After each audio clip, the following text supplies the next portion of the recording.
नमस्कार जोहार, मैं अनन्या झा और आप देख रहे हैं न्यूज झारखंड। वक्त हो चला है झारखंड की तमाम बड़ी खबरों को जानने का और उनसे अपडेट होने का। तो चलिए जानते हैं झारखंड की तमाम बड़ी खबरों को फटाफट अंदाज में। इससे पहले अगर आपने हमारे चैनल को सब्सक्राइब नहीं किया है तो हमारे चैनल को सब्सक्राइब करें, साथ ही बेल आइकन को प्रेस करें ताकि झारखंड से जुड़ी हर बड़ी अपडेट आप तक पहुंचती रहे। चलिए शुरुआत करते हैं झारखंड की सबसे बड़ी और महत्वपूर्ण खबर से। बाबूलाल मरांडी ने राज्य सरकार पर कसा तंज, कहा बिना नियुक्ति दिए 2 लाख से अधिक रिक्त पद गायब। बीजेपी प्रदेश अध्यक्ष बाबूलाल मरांडी ने एक बार फिर राज्य सरकार पर प्रहार किया है। उन्होंने सरकार पर तंज कसते हुए कहा कि झारखंड में एक अनोखा घोटाला सामने आया है। कहा कि तरह तरह के भ्रष्टाचार के लिए कुख्यात हेमंत सोरेन ने सरकारी विभागों के रिक्त पदों की संख्या में बड़ा घोटाला कर दिया है। बाबूलाल मरांडी ने अपने सोशल मीडिया हैंडल एक्स पर पोस्ट साझा करते हुए कहा कि पिछले 2 सालों में रिक्त पदों की संख्या 4.66 लाख से घटकर महज 1.56 लाख रह गई है। यानी बिना कोई परीक्षा कराए राज्य सरकार युवाओं की 2,06,000 की नौकरी खा गई। उन्होंने आगे कहा कि राज्य सरकार बेरोजगार युवाओं को नौकरी देने के प्रति कितनी गंभीर है, उसका अंदाजा इसी बात से लगाया जा सकता है कि बिना नियुक्ति दिए ही 2 लाख से अधिक रिक्त पद गायब हो गए। कहा कि इस अनूठे घोटाले का जवाब ना तो राज्य सरकार के पास है, ना तो अधिकारियों के पास। उन्होंने कहा कि राज्य सरकार इस तरह झारखंड के युवाओं के भविष्य के साथ ना खेले। 2024 विधानसभा चुनाव में बागी हुए उमाशंकर अकेला ने फिर थामा कांग्रेस का दामन। प्रभारी ने गर्मजोशी से किया स्वागत। बरहई के पूर्व विधायक उमाशंकर अकेला ने एक बार फिर कांग्रेस का दामन थाम लिया है। कांग्रेस के प्रदेश प्रभारी गुलाम अहमद मीर और प्रदेश अध्यक्ष केशव महतो कमलेश ने पार्टी में शामिल कराते हुए माला पहनाकर स्वागत किया। इस अवसर पर उमाशंकर अकेला ने कहा कि अगर कोई व्यक्ति दिन भर भटकने के बाद शाम को अपने घर वापस आ जाता है तो उसे भूला नहीं कहा जा सकता। दरअसल झारखंड सरकार के स्वास्थ्य मंत्री डॉक्टर इरफान अंसारी के पैतृक गांव नन्नीडीह में कांग्रेस कार्यकर्ता मिलन समारोह का आयोजन किया गया था। इस समारोह में गुलाम अहमद मीर और केशव महतो कमलेश मुख्य अतिथि के रूप में उपस्थित थे। 2024 के विधानसभा चुनाव में कांग्रेस पार्टी ने अपने मौजूदा विधायक उमाशंकर अकेला का टिकट काट दिया था और इसके बजाय अरुण साहू को बरहई से टिकट दिया था। इसके बाद उमाशंकर अकेला ने समाजवादी पार्टी के टिकट पर चुनाव लड़ा था। अब खबर आ रही है कि उमाशंकर अकेला को फिर से कांग्रेस में शामिल कराया जा रहा है, जिससे झारखंड सरकार के स्वास्थ्य मंत्री डॉक्टर इरफान अंसारी ने महत्वपूर्ण भूमिका निभाई है। झारखंड प्रभारी गुलाम अहमद मीर ने इरफान अंसारी की बातों को गंभीरता से लिया और उन्हें मामले को समझने के बाद उन्हें फिर से कांग्रेस में शामिल कराया। गणतंत्र दिवस के लिए फुल ड्रेस रिहर्सल, प्लाटून्स ने परेड से मोहा मन। राजधानी के ऐतिहासिक मोरहाबादी मैदान में शुक्रवार को गणतंत्र दिवस को लेकर फुल ड्रेस रिहर्सल किया गया। गणतंत्र दिवस पर होने वाले मुख्य समारोह से पहले आखिरी दिन यह रिहर्सल होता है, जिसमें सभी प्लाटून फुल ड्रेस रिहर्सल करते हैं। गणतंत्र दिवस का मुख्य समारोह रांची के ऐतिहासिक मोरहाबादी मैदान में होना है।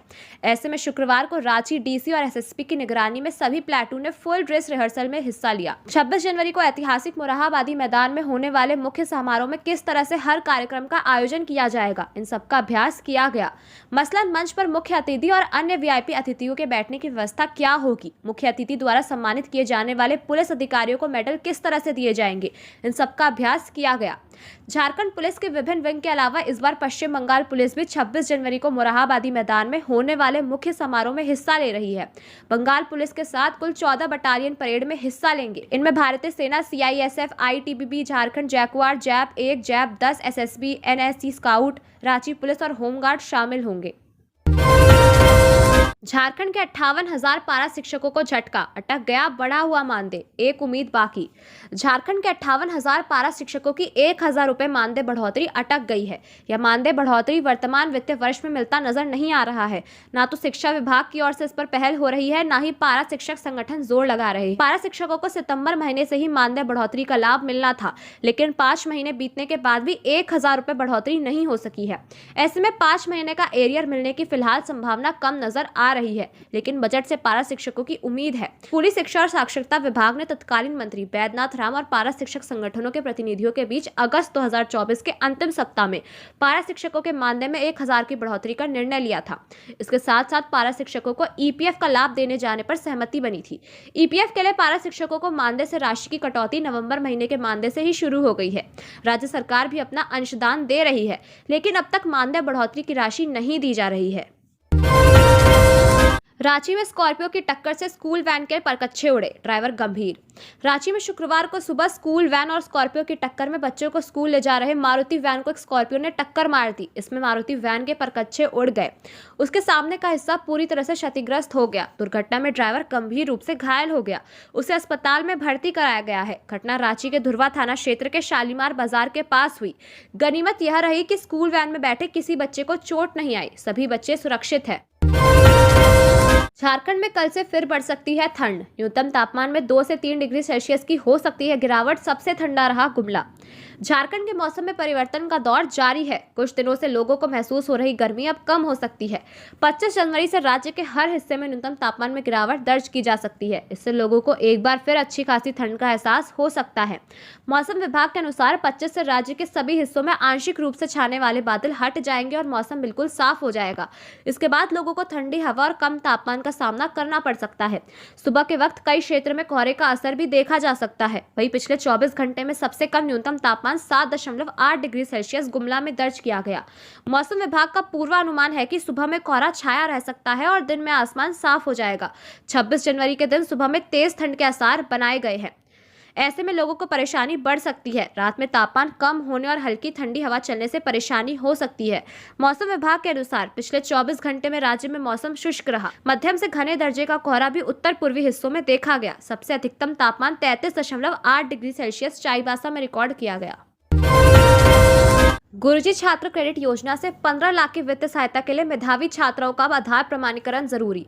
मेधावी छात्राओं को उच्च शिक्षा का अवसर प्रदान करने के लिए मिलने वाली वित्तीय सहायता के लिए लाभुकों का आधार कार्ड होना अनिवार्य किया गया है। उच्च तकनीकी शिक्षा विभाग ने गुरुजी छात्र क्रेडिट कार्ड योजना के लिए आधार कार्ड प्रमाणीकरण प्रस्तुतिकरण अनिवार्य किया है। इस योजना के अंतर्गत पात्र और इच्छुक छात्र निम्नलिखित शर्तों और नियमों को पूरा करने पर 15 लाख रुपए तक का ऋण प्राप्त कर सकते हैं। यह ऋण 4% प्रति वर्ष की सरल ब्याज दर पर उपलब्ध होगा। यह ऋण राज्य सहकारी बैंकों और इनके संबंध केंद्र सहकारी बैंकों तथा झारखंड राज्य में संचालित जिला केंद्र सहकारी बैंक और अनुसूचित वाणिज्यिक बैंक द्वारा प्राप्त किया जा सकेगा। खाने की तलाश में गांव आया हाथी, कुएं में गिरा, हुई दर्दनाक मौत। बोकारो जिले के गोमिया प्रखंड के महुआतांड़ थाना क्षेत्र के ग्राम गोपो में हाथियों के सरदार की कुएं में गिरने से मौत हो गई। घटना गुरुवार और शुक्रवार की रात की है। अंधेरे में हाथी कुएं को देख नहीं पाया और उसमें गिर गया। कुआं सकरा और सूखा होने के कारण वह उसमें फंस गया और बाहर नहीं निकल सका। शुक्रवार सुबह ग्रामीणों को हाथी के कुएं में गिरने की खबर मिली तो मौके पर भारी भीड़ इकट्ठा हो गई। ग्रामीणों ने तुरंत पुलिस और वन विभाग को सूचना दी। घटना की सूचना मिलते ही महुआतांड़ थाना प्रभारी रंजीत प्रसाद यादव पुलिस बल के साथ मौके पर पहुंचे। वन विभाग की टीम भी वहां पहुंची और हाथी के शव को निकालने के लिए क्रेन मंगवाई गई। वन कर्मी विजय कुमार गुप्ता ने बताया कि मृत हाथी 40 हाथियों के झुंड का सरदार था। वह झुंड से अलग होकर गांव के खाने की तलाश में आया था। मिली जानकारी के अनुसार हाथी की मौत जिस कुएं में हुई है वह गांव के बीच में रतिलाल महतो के घर के पीछे है। हाथी ने गिरने से पहले रतिलाल महतो के खेत में लगी सब्जियों को रौंद डाला, जिससे उन्हें भारी नुकसान हुआ है। दुमका के 2 लोगों को प्रधानमंत्री करेंगे सम्मानित। गणतंत्र दिवस समारोह में शामिल होने के लिए दोनों दिल्ली रवाना। जिले के बाड़पाड़ा निवासी शुभम गोराई और जरमुंडी प्रखंड की आंगनबाड़ी सेविका रीना कुमारी देवी को गणतंत्र दिवस के अवसर पर प्रधानमंत्री नरेंद्र मोदी सम्मानित करेंगे। उनके उत्कृष्ट कार्यों को देखते हुए सम्मानित के लिए प्रधानमंत्री कार्यालय से बुलावा आया है। दोनों इस सम्मान से काफी उत्साहित दिखे और अपने पुरस्कार प्राप्त करने के लिए गणतंत्र दिवस अतिथि के रूप में दिल्ली रवाना हुए। जिले के शुभम गोराई को सौर ऊर्जा के क्षेत्र में उत्कृष्ट और सफल प्रशिक्षु के रूप में प्रधानमंत्री ने गणतंत्र दिवस दिल्ली में होने वाले राष्ट्रीय समारोह में बतौर अतिथि आमंत्रित किया है। शुभम ने शिक्षण प्राप्त करने के बाद सौर ऊर्जा के क्षेत्र में अपना करियर शुरू किया है। वे दुमका के बांदपाड़ा मोहल्ले के रहने वाले हैं। जेएसएससी सीजीएल मामले में एफआईआर में देर की वजह नेट स्लो, यूपीएस का खराब होना, थाने का नाम का उल्लेख नहीं होना। जेएसएससी सीजीएल परीक्षा मामले में एफआईआर देर से दर्ज करने के मामले में रांची एसएसपी ने नामकुम थाना प्रभारी, सदर थाना प्रभारी और जेओएफएस शाखा के सब इंस्पेक्टर से स्पष्टीकरण मांगा था।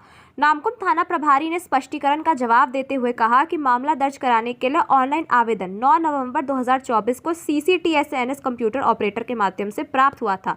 इसके बाद उसी दिन 9 नवंबर को ही सनहा दर्ज करते हुए इसकी जांच का जिम्मा सब इंस्पेक्टर जयदेव कुमार सराफ को सौंपा गया था। 29 नवंबर 2024 को कंप्यूटर ऑपरेटर से आवेदन देर से प्रस्तुत करने को लेकर स्पष्टीकरण पूछा गया। कंप्यूटर ऑपरेटर ने बताया कि BSNL नेट सुचारू रूप से नहीं चलने और यूपीएस खराब रहने के कारण ऑनलाइन कंप्लेन निकालकर विलंब से प्रस्तुत किया जा सका। आजसू नेता हरेलाल महतो को मिली जमानत, अदालत ने स्वीकार की याचिका। ईचागढ़ सीट से आजसू की टिकट पर चुनाव लड़ चुके हरेलाल महतो को जमानत मिल गई है। उन्होंने अदालत में जमानत के लिए एक याचिका दायर की थी, जिसे स्वीकार कर लिया गया। बता दें कि माइनिंग से जुड़े एक मामले में उन्हें गिरफ्तार कर लिया गया था। कोर्ट के ऑर्डर के बाद सरायकेला पुलिस ने हरेलाल महतो को उनके चालक के साथ बुधवार को गिरफ्तार कर न्यायिक हिरासत में भेज दिया था। दरअसल माइनिंग से जुड़े मामले में अदालत में पेश न होने की वजह से उनके खिलाफ अरेस्ट वारंट जारी किया गया था। ईचागढ़ सीट पर दूसरी बार प्रत्याशी बनाए गए थे हरेलाल महतो। आजसू पार्टी के केंद्र महासचिव और एनडीए प्रत्याशी हरेलाल महतो को ईचागढ़ विधानसभा सीट पर झामुमो की सविता महतो से हार का सामना करना पड़ा था। पाकुड़ में 10 किलोमीटर मैराथन का आयोजन, संतोष मुर्मू 36 मिनट में बने विजेता। बालिकाओं में बहामनी हेम्ब्रम प्रथम। पाकुड़ में सड़क सुरक्षा माह और राष्ट्रीय मतदाता दिवस के अवसर पर 10 किलोमीटर की मैराथन दौड़ का आयोजन किया गया। डीसी मनीष कुमार और एसपी प्रभात कुमार ने हरी झंडी दिखाकर दौड़ की शुरुआत की। वीआईपी रोड से शुरू होकर सोना जोड़ी होते हुए पुनः वीआईपी रोड पर समाप्त हुई इस दौड़ में पुरुष वर्ग के महेशपुर प्रखंड के संतोष मुर्मू ने 36 मिनट 9 सेकंड में प्रथम स्थान प्राप्त किया। पाकुड़िया प्रखंड के अजय मरांडी 37 मिनट 12 सेकंड के साथ दूसरे और महेशपुर के साइमन हांसदा 37 मिनट 15 सेकंड के साथ तीसरे स्थान पर रहे। महिला वर्ग में बहामनी हेम्ब्रम ने प्रथम, सुहागिन हांसदा ने द्वितीय और आशा हांसदा ने तृतीय स्थान हासिल किया। विजेताओं को डीसी और एसपी ने ट्रॉफी देकर सम्मानित किया। कार्यक्रम में सड़क सुरक्षा और मतदाता जागरूकता के लिए हस्ताक्षर अभियान भी चलाया गया। हजारीबाग में देह व्यापार के शक में होटल में छापा, महिला मैनेजर समेत 7 गिरफ्तार, इनमें 2 बाहर की लड़कियां पकड़ाई। हजारीबाग पुलिस ने शहर में और हाईवे के किनारे संचालित कई होटलों में चल रहे देह व्यापार के कारोबार के विरुद्ध बुधवार की रात बड़ी कार्रवाई की। इसमें बतौर मजिस्ट्रेट सदर सीओ मयंक भूषण, सदर एसडीपीओ अमित आनंद और मुफस्सिल थाना प्रभारी कुणाल किशोर की टीम शामिल थी। इस टीम ने मुफस्सिल थाना क्षेत्र के चानो के समीप रांची पटना हाईवे के किनारे संचालित द किंग रिजॉर्ट होटल में छापा मारा। इस होटल में जब टीम की छापेमारी हुई तो महिला मैनेजर समेत 7 लोग गिरफ्तार हुए। इसमें 4 पुरुष और 3 महिलाएं शामिल हैं। इनमें एक महिला मैनेजर है और 2 बाहर की लड़कियां थी। आरोप है कि होटल में बतौर मैनेजर के रूप में कार्यरत एक महिला ही महिलाओं के आबरू का सौदा कराती थी। छापेमारी के दौरान होटल का मालिक अमित फरार हो गया है। आईएएस पूजा सिंघल का निलंबन वापस होने पर रविशंकर प्रसाद ने उठाए सवाल, राहुल गांधी से मांगा जवाब। भाजपा नेता रविशंकर प्रसाद ने आईएएस पूजा सिंघल के मामले में कई गंभीर सवाल उठाए हैं। उन्होंने आरोप लगाया है कि पूजा सिंघल के सीए के घर से करोड़ों रुपए बरामद हुए थे, लेकिन फिर भी उन्हें जमानत मिल गई और उन्हें निलंबन मुक्त करके कार्मिक में योगदान देने का आदेश दे दिया गया। रविशंकर प्रसाद ने राहुल गांधी से पूछा कि क्या कांग्रेस के मंत्रियों में इतनी हिम्मत भी नहीं थी कि वे पूजा सिंघल को निलंबन मुक्त करने के फैसले को रोकते। उन्होंने यह भी कहा कि राहुल गांधी संविधान की किताब दिखाते रहते हैं, लेकिन उन्हें समझाना चाहिए कि संविधान की मूल भावना में उचित शासन और उत्तरदायी शासन का जिक्र है और भ्रष्टाचार से मुक्त शासन होना चाहिए। बता दें कि ईडी ने पूजा सिंघल को मनरेगा घोटाले और मनी लॉन्ड्रिंग मामले में पीएमएलए की धारा 19 के तहत 11 मई 2022 को गिरफ्तार कर लिया था। इस आधार पर अखिल भारतीय सेवाएं नियमावली 1969 के नियम 3 के तहत 12 मई 2022 को तत्काल प्रभाव से उनको लेकर निलंबित कर दिया गया था। 7 दिसंबर 2024 को रांची को पीएमएलए कोर्ट ने उन्हें जमानत दे दी थी। इसी आधार पर निलंबन समीक्षा समिति ने निलंबन मुक्त करने को अनुशंसा दी थी, जिस पर 7 दिसंबर 2024 के प्रभाव से कार्मिक विभाग ने उनके निलंबन को खत्म कर दिया है। गोड्डा में तेज रफ्तार बुलेरो ने ली एक की जान, ड्राइवर गाड़ी लेकर हुआ फरार, आक्रोशित लोगों ने किया सड़क जाम। झारखंड के गोड्डा जिले में महगामा राष्ट्रीय राजमार्ग पर एक दर्दनाक सड़क हादसे में 60 वर्षीय मजदूर की मौत हो गई। दाड़ी घाट के पास हुई इस घटना में तेज रफ्तार बुलेरो ने सरवा गांव के रहने वाले महेंद्र मिर्दा को अपनी चपेट में ले लिया। घटनास्थल से मृतक का घर मात्र 100 मीटर की दूरी पर था। महेंद्र मिर्दा दाड़ी घाट हाट से खरीदारी करके घर लौट रहा था। इसी दौरान एक तेज रफ्तार बुलेरो ने उन्हें टक्कर मार दी, जिससे उनकी मौके पर ही मौत हो गई। हादसे के बाद वाहन चालक मौके से फरार हो गया। घटना के बाद स्थानीय लोगों में आक्रोश फैल गया और उन्होंने मुआवजे की मांग को लेकर मुख्य मार्ग पर जाम लगा दिया। सूचना मिलते ही महगामा पथरगामा पुलिस और अंचल अधिकारी डॉक्टर खगेन महतो मौके पर पहुंचे। अधिकारियों ने आक्रोशित लोगों को समझाकर स्थिति को नियंत्रित किया और सड़क जाम समाप्त करवाया। पुलिस मामले की जांच कर रही है और आगे की कार्रवाई में जुटी हुई है। घाटशिला के माकुली जंगल पहुंचा बाघ, बंगाल और झारखंड के सीमावर्ती इलाके में चक्कर काट रहा, पंजे के मिले निशान। पूर्वी सिंहभूम के घाटशिला के माकुली जंगल क्षेत्र में बाघ के पगजिन देखे जाने की खबर ने स्थानीय ग्रामीणों के बीच खौफ का माहौल पैदा कर दिया है। इसी गांव के ग्रामीण का बैल 2 दिनों से लापता है, जिससे यह आशंका जताई जा रही है कि वह बाघ का शिकार बन गया है। गुरुवार को घाटशिला वन क्षेत्र के डीएफओ और रेंज कर्मियों की टीम ने माकुली जंगल क्षेत्र का मुआयना किया और सतर्कता के मद्देनजर बाघ के भ्रमण क्षेत्र की विस्तृत जानकारी एकत्र की। इस दौरान बाघ के विचरण के स्पष्ट पक्षी मिलने की पुष्टि हुई है। यह बाघ बंगाल चला गया था, पर बीते सोमवार 13 जनवरी को पदमता के बाटा लुका और हम्बेड़ा गांव के तीनों जगहों पर बाघ के पंजे के निशान मिले थे। ग्रामीणों का कहना है कि माकुली जंगल क्षेत्र में पहले भी जंगली जानवरों का विचरण होता रहा है, लेकिन बाघ की उपस्थिति ने उन्हें अधिक भयभीत कर दिया है। गृह मंत्री अमित शाह झारखंड के 4 पुलिस अफसरों को करेंगे दिल्ली में सम्मानित। झारखंड के बूढ़ा पहाड़ क्षेत्र में नक्सलियों के खिलाफ किए गए साहसिक संघर्ष के लिए 4 पुलिस अधिकारियों को सम्मानित किया जाएगा। यह पुरस्कार गृह मंत्री अमित शाह के हाथों प्रदान किया जाएगा। इन अधिकारियों ने नक्सलवाद के खिलाफ कठिन परिस्थितियों में अपनी जान की परवाह किए बिना कठिन प्रयास किए और जन सुरक्षा के लिए काम किया। उनके द्वारा किए गए संघर्ष ने नक्सलियों की गतिविधियों को कमजोर करने में महत्वपूर्ण भूमिका निभाई। अंजनी अंजन एसपी लातेहार, गौतम कुमार अवर निरीक्षक, जमील अंसारी अवर निरीक्षक, मनोहर राम पुलिस जवान। बता दें कि इन अधिकारियों ने नक्सल प्रभावित क्षेत्रों में अपने उत्कृष्ट नेतृत्व, संघर्ष और नक्सलियों के खिलाफ चलाए गए अभियानों में महत्वपूर्ण योगदान दिया है। गृह मंत्री अमित शाह ने इन अधिकारियों के साहस और समर्पण की सराहना करते हुए उनके कार्यशैली को देश भर के पुलिस बल के लिए एक प्रेरणा बताया। इस सम्मान के जरिए न केवल इन अधिकारियों की मेहनत को मान्यता दी गई है, बल्कि नक्सलवाद के खिलाफ चलाए जा रहे संघर्ष और गति देने के लिए एक महत्वपूर्ण कदम साबित होगा। राष्ट्रीय लोक अदालत 2025 की तिथियां घोषित। इस दिन होगा पहला लोक अदालत। राष्ट्रीय लोक अदालत 2025 की समय सारणी आ गई है। विधि विभाग झारखंड ने इसे सभी विभागों को भेज दिया है। पूरे वर्ष 4 बार लोक अदालत लगाया जाएगा। 2025 में होने वाली प्रथम राष्ट्रीय लोक अदालत 8 मार्च, दूसरा लोक अदालत 10 मई, तृतीय राष्ट्रीय लोक अदालत 13 दिसंबर व चतुर्थ राष्ट्रीय लोक अदालत 13 दिसंबर को आहूत होगा।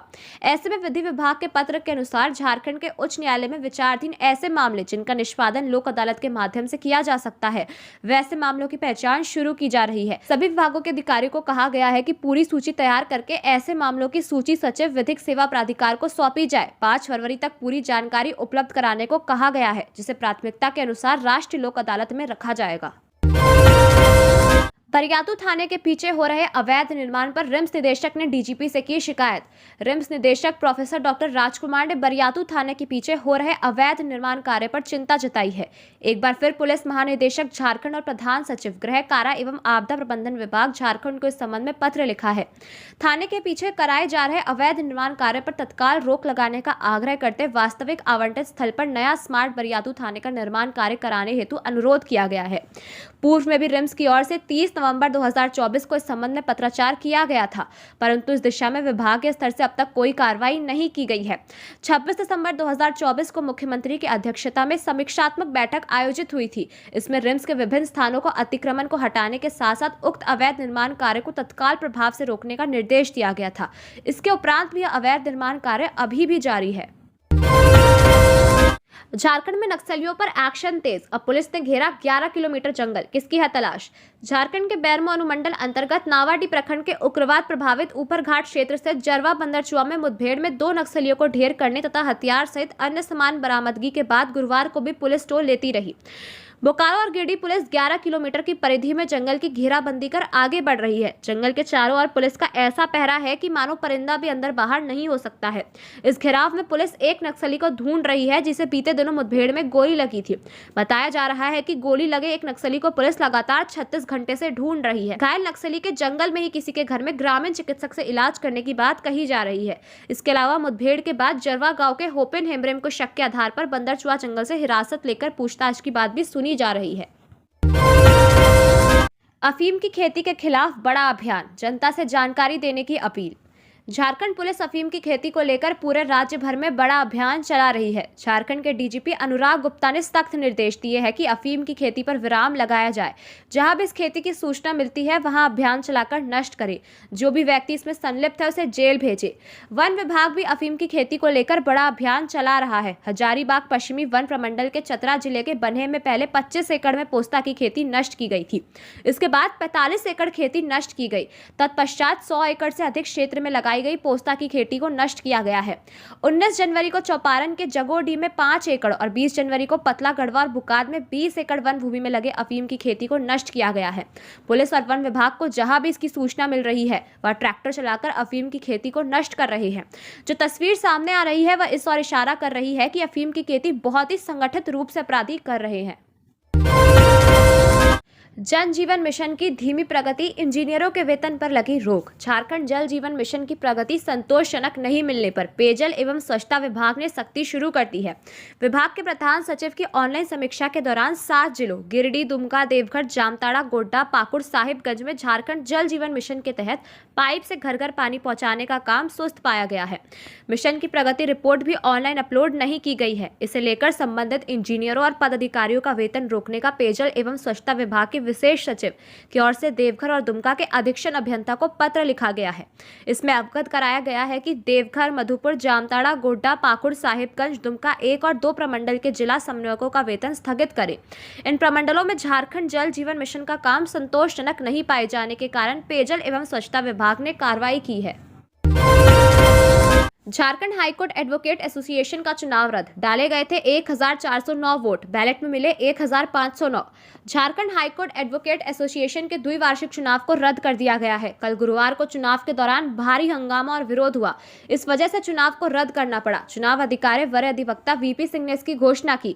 इस दौरान झारखंड स्टेट बार काउंसिल के पर्यवेक्षक MK श्रीवास्तव और बालेश्वर सिंह भी मौजूद थे। पूरी घटना की रिपोर्ट स्टेट बार काउंसिल को भेजी जाएगी। मिली जानकारी के अनुसार मतगणना के दौरान जब बैलेट बॉक्स खोला गया तो वोटों की संख्या में गड़बड़ी सामने आई। बताया गया कि कुल 1409 वोट डाले गए थे, लेकिन बैलेट बॉक्स में 1509 वोट पाए गए। इस 100 वोट के अंतर को लेकर हंगामा शुरू हो गया। कुछ अधिवक्ताओं ने इसे बोगस वोट बताते हुए विरोध किया। रिटर्निंग अफसर ने विरोध कर रहे अधिवक्ताओं से गड़बड़ी के सबूत देने को कहा, लेकिन कोई ठोस प्रमाण नहीं दिया गया। हंगामा बढ़ता गया और अधिवक्ताओं के बीच धक्का मुक्की होने लगी। बैलेट पेपर और कुर्सियां फेंकी गई। इसी दौरान लाइब्रेरी में बने कैबिन का शीशा भी टूट गया। गुमला में जंगली हाथियों का उत्पात जारी। गुमला में 3 हाथियों ने किसानों के घर तोड़े, फसलें बर्बाद की, ग्रामीणों में दहशत। झारखंड के गुमला जिले में जंगली हाथियों का आतंक बढ़ता जा रहा है। कामडारा प्रखंड के पोजे बड़का टोली में 3 हाथियों के झुंड ने स्थानीय किसानों के घरों और फसलों को भारी नुकसान पहुंचाया है। यह पहली घटना नहीं है। इससे पहले भी भरनो और चैनपुर थाना क्षेत्र में जंगली हाथियों ने किसानों की फसलों और घरों को नुकसान पहुंचाया था। स्थानीय प्रशासन से जल्द कार्रवाई की मांग की जा रही है। इधर कामडारा में हाथियों ने मार्टिन तोपनों और बिरिजीनिया तोपनों के घरों को क्षतिग्रस्त कर दिया है। घरों में रखा अनाज खा गए और बाड़ी में लगी आलू, टमाटर, गोभी, मटर सहित अन्य सब्जियों को रौंद डाला। इस घटना से क्षेत्र के किसान भयभीत है। ग्रामीणों ने बताया कि रात को लगभग 3 की संख्या में जंगली हाथी विचरण करते हुए गांव में घुस गए। इसके बाद हाथियों ने ग्रामीण मार्टिन तोपनों और बिरजिनिया तोपनों के कच्चे मकान को ध्वस्त कर दिया। इसके कारण घर के अंदर रखी घरेलू सामग्रियां बर्बाद हो गई। घटना के वक्त दोनों परिवार के सभी सदस्यों ने भागकर अपनी जान बचाई और ग्रामीणों को हो हल्ला कर जगाया। रांची में क्राइम कंट्रोल के लिए बेंगलुरु के तर्ज पर लगेगा सीसीटीवी कैमरा, गृह विभाग को भेजा गया प्रस्ताव। बेंगलुरु के तर्ज पर रांची में भी अपराध पर लगाम लगाने के लिए सीसीटीवी कैमरा लगाए जाएंगे। इसके लिए पुलिस मुख्यालय ने नियमावली तैयार कर गृह विभाग को प्रस्ताव भेज दिया है। सरकार की मंजूरी मिलने के बाद पुलिस महत्वपूर्ण स्थानों पर सीसीटीवी लगाने के लिए आम लोगों को एसडीओ के माध्यम से नोटिस भेजेगी। इससे क्राइम कंट्रोल में आम लोगों की भागीदारी सुनिश्चित होगी। अगर कोई इस नियम का पालन नहीं करता है तो मजिस्ट्रेट कानूनी कार्रवाई कर सकेगी। डीजीपी अनुराग गुप्ता ने बताया कि देश के अलग अलग हिस्सों में बने कानूनों का अध्ययन किया गया। इस दौरान पता चला कि बेंगलुरु में पुलिस ने एक कानून बनाकर सरकार से इसे पास कराया है। इसी आधार पर राजधानी में भी एक मॉडल एक्ट तैयार किया गया है। छोटे दुकानदारों या आम लोगों को परेशान नहीं किया जाएगा, बल्कि मॉल, दुकानों, पेट्रोल पंप, ज्वेलरी शॉप और होटल जैसे बड़े व्यावसायिक प्रतिष्ठानों में सीसीटीवी लगाना अनिवार्य होगा। साथ ही आम लोगों को सीसीटीवी रिकॉर्डिंग को 30 दिन तक सुरक्षित रखना होगा ताकि जरूरत पड़ने पर पुलिस इसका उपयोग कर सके।